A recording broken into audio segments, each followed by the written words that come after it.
ঢাকায় গত 27 ঘন্টা অর্থাৎ গতকাল সকাল থেকে আজকের 9টা পর্যন্ত 110 মিলিমিটার বৃষ্টিপাত রেকর্ড করা হয়েছে এবং এই বৃষ্টিপাতের ফলে ঢাকা মহানগরের কোথাও কোথাও অস্থায়ী জলাবদ্ধতা তৈরি হয়েছে এবং আমরা আগামী 24 ঘন্টার জন্য বিশেষ করে মৌসুমী বায়ু সক্রিয় থাকার কারণে রংপুর, রাজশাহী, ময়মনসিংহ, ঢাকা, চট্টগ্রাম ও সিলেট বিভাগের কোথাও কোথাও ভারী থেকে অতি ভারী বর্ষণ হতে পারে।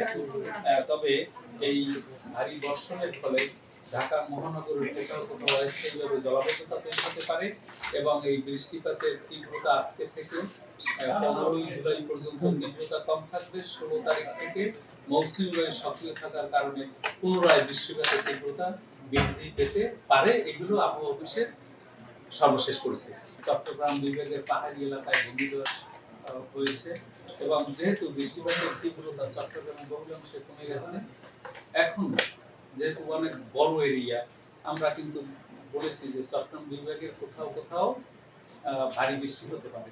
এই বৃষ্টিপাতের ফলে যে ভালনারেবল যে জোনগুলো আছে, যে ইনভেন্টরি আছে আমাদের, ল্যান্ডস্লাইড তৈরি হয় যে সব এলাকায় হটস্পট, আমরা দুর্যোগ ব্যবস্থাপনা মন্ত্রণালয়ের মাধ্যমে ডিস্ট্রিক্ট দুর্যোগ ব্যবস্থাপনা কমিটি, উপজেলা দুর্যোগ ব্যবস্থাপনা কমিটি, সকলের এনজিও আইএনজিও সকলের সাথে বাংলাদেশ আবহাওয়া অধিদপ্তর একযোগে কাজ করে যাচ্ছে। নতুন করে বড় ধরনের এই ভূমিধস সংক্রান্ত যে বিষয়গুলো সেগুলো কিছুটা কমে গেছে, কারণ বৃষ্টিপাতের জোনটা এখন লক্ষ্মীপুর, ময়মনসিংহ এবং ব্রাহ্মণবাড়িয়া ও ফেনী বরাবর ত্বরান্বিত হয়েছে, কিন্তু চট্টগ্রামের পাহাড়ি এলাকায় বৃষ্টিপাতের তীব্রতা কিছুটা কমে গেছে। সাধারণত এই ধরনের ভারী বৃষ্টিপাত শুরু হলে 1 থেকে 3 দিন ন্যূনতম তার স্থায়িত্ব থাকে, মাঝে মধ্যে তার ব্যত্যয় ঘটে।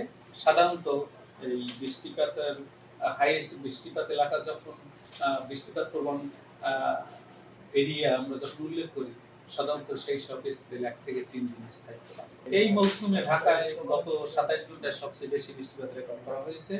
এবারও অনেক জায়গায় ভারী থেকে অতি ভারী বৃষ্টিপাত রেকর্ড করা হয়েছে। শুধু এই জুলাই মাসেই নয়, বাংলাদেশের জুলাই মাসে অতীতের বহু রেকর্ড রয়েছে যেখানে বৃষ্টিপাত বিশেষ সন্দ্বীপে কিন্তু 590 মিলিমিটার এবং আরেকটি জায়গায় 511 মিলিমিটার অতীত রেকর্ড হয়েছে। সুতরাং এইবারই যে সবচেয়ে বেশি বৃষ্টিপাত হয়েছে বাংলাদেশে তা নয়, এইরকম বৃষ্টিপাত বাংলাদেশে জুলাই মাসে আগের অনেক আমাদের রয়েছে।